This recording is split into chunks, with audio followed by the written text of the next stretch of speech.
If there was some way I could take my love of drawing and turn it into a way of escape, nothing would make me happier. I wanted to create instead of tearing trees down. I wanted to move to the lower 48, not because I hated it there in Alaska, but I hated the idea of it.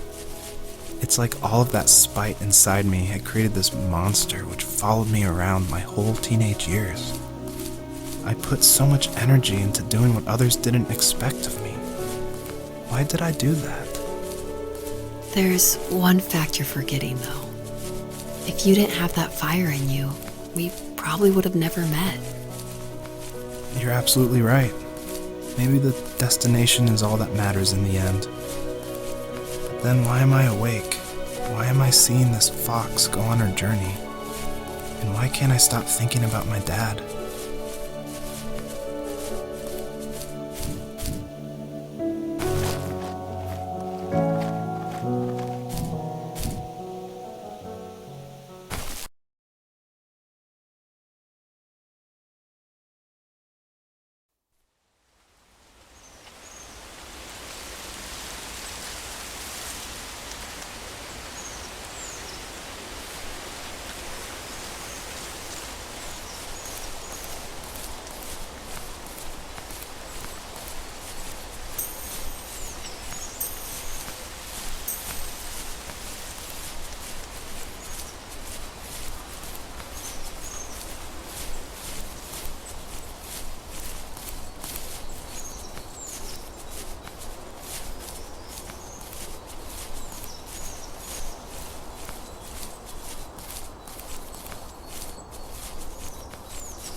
Even at my most distant, at the times when I detested him the most, he kept reaching out. For a year straight, he asked me every week when we were going camping. I thought he was just dense. Eventually, to shut him up, I agreed. We carried out the worn lawn chairs from the garage and set up a cinder block campfire at the site we had always used behind the house. We walked down the mountain path, talking in the warm sunshine we only got a couple months of the year. Those 3 obsidian rocks shimmered alongside the shore, almost like sparklers pressed against a dark window. I'll never forget that wet stone on my feet, or how those massive mountains looked even bigger in the lake's reflection. I felt small, but grateful. As the sun set, my dad found something I hadn't seen for a long time. The tree where I'd made my first carving when I was 6. I hadn't even carved it. My dad had helped me, but I still called it my tree. Something about seeing my name there made me open up, and we talked about everything that night in that old camouflage tent. I told him how much I loved sketching and design, and how it would be a dream to study architecture in Seattle. I told him how I didn't get along with my friends much anymore, but that I didn't mind being alone. He told me he was there for me, and he joked that if all he had to do was write my name on a tree to finally get me to talk, he would have left me carved logs with novels on them in front of my room every morning. I don't know why it took me that long to realize it, but it was then I knew how much he had sacrificed for me. My dad built a lot of stuff in his free time. If he wasn't watching fly fishing or reading Tom Clancy novels, he was carving something. He made tons of birdhouses. Not that he was into bird watching, but I think he really missed working and adding on to the home. If he couldn't afford the time to build onto our own house, he would have to settle with watching birds move into their little homes. We kept an old mattress in the bed of that ugly yellow truck, so we would drive it deep into the woods and then watch the birds fly into their houses while the sun set. Usually it was accompanied by venison jerky or a cold Coke, but not a lot of talking, which is how we both liked it.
We were happiest underneath the evergreens.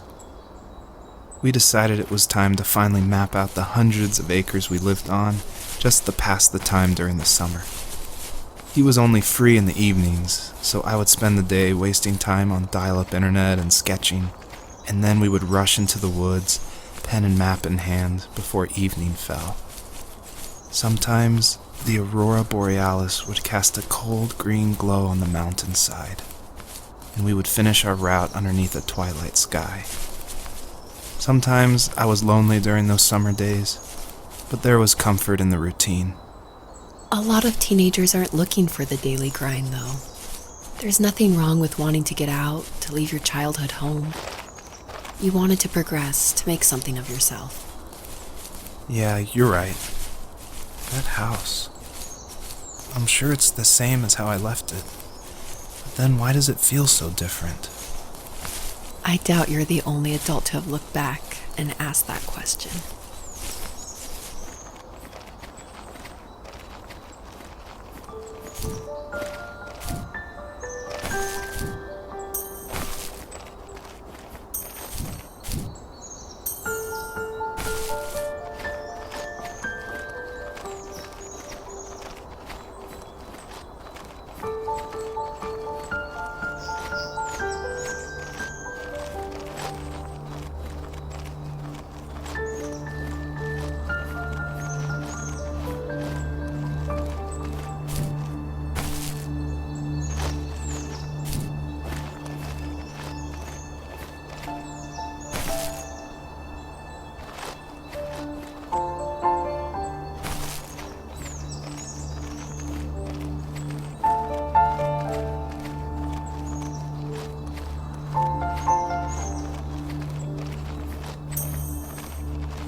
perpetrator stood nearby, unfazed, like nothing was wrong.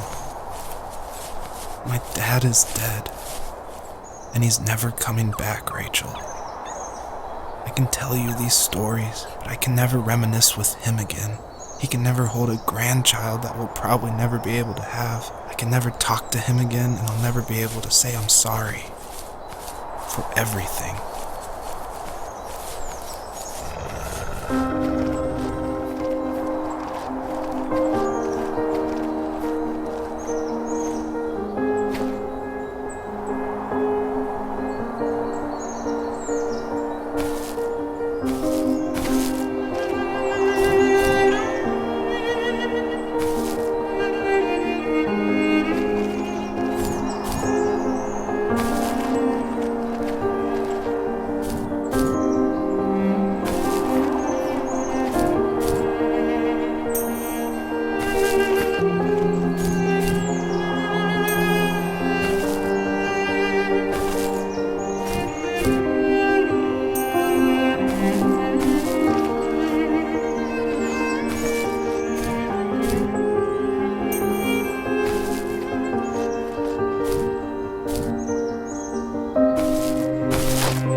I need to go to bed.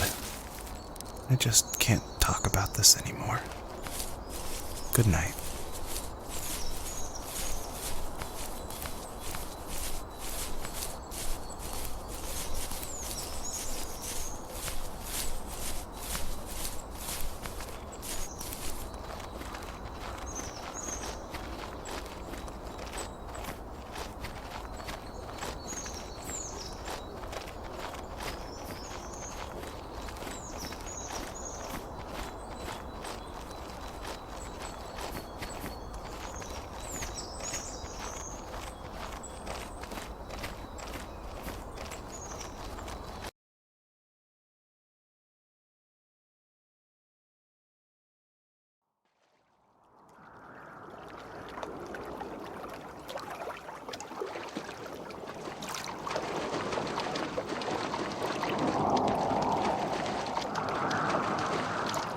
Joseph, you can't go to sleep feeling like this.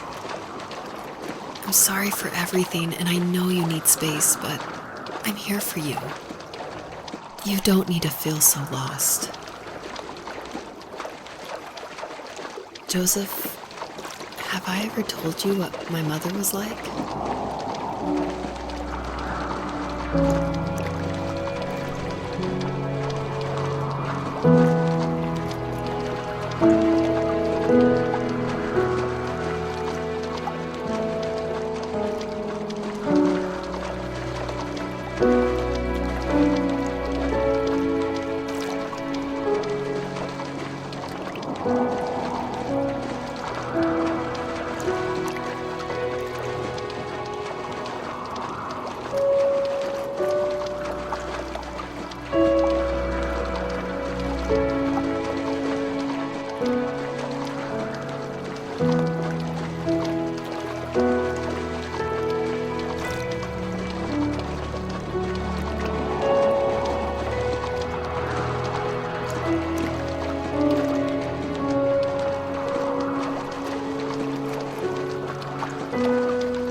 You know what it's like not to have a mom at home.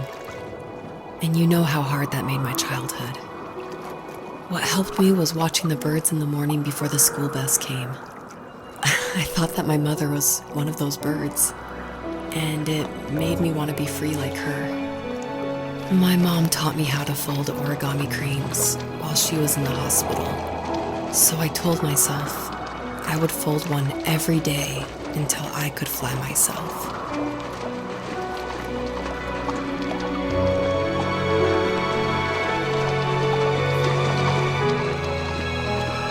I think we both have always loved animals, and for me that love started with a dog. Sometimes this Rottweiler would come up to our property line and wait at the fence for me, but only once in a while. I was sure to check every day immediately after school, and it usually ended in disappointment. I would even steal money from my passed out dad just so I could buy these off-brand dog biscuits. Even when she did stop by, she never went beyond the fence. Why was she so scared? I think my dad was the opposite of your dad in almost every way, except he was in the military as well. He coped with alcohol of every kind. The trailer started falling apart, he got angry, and I withdrew. More and more I became the weird, quiet kid who made lots of origami birds and carried dog biscuits around. I think we were pretty similar when it came to being the weird kids. And that same sincerity in college was one of the reasons I was so drawn to you. Life got worse and worse, and at one point, I really didn't think I could survive another day with my soul still intact. I had no real friends, let alone neighbors, since we lived in the middle of nowhere. I should have talked to my teacher, but I was scared what he would do if he found out. As I waited for the school bus one morning, I walked around until I found something in an abandoned shed. Something I can't put into words. I summoned courage I didn't know I had, and I broke into my dad's room and found the key to the shed where he had locked my bike. I'll never forget that feeling. The wind rushing by my ears as the sun rose over fields of wheat. I was flying for the first time. I biked as far as my legs could take me until I found a house that felt friendly and that felt like home. Those strangers helped me in so many ways. And if it wasn't for them, I wouldn't have found my foster family. And if it wasn't for my parents, I wouldn't have met you.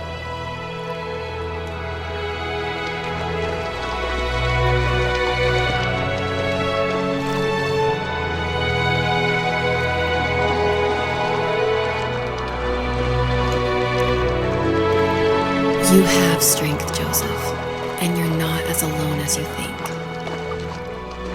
It's all just so pointless, just waiting for life to happen. It's like having the home I always wanted is cursed out of my reach. The thought of being a parent myself, how could I do that when I couldn't even be a good son? I'm sorry, I know what you're saying.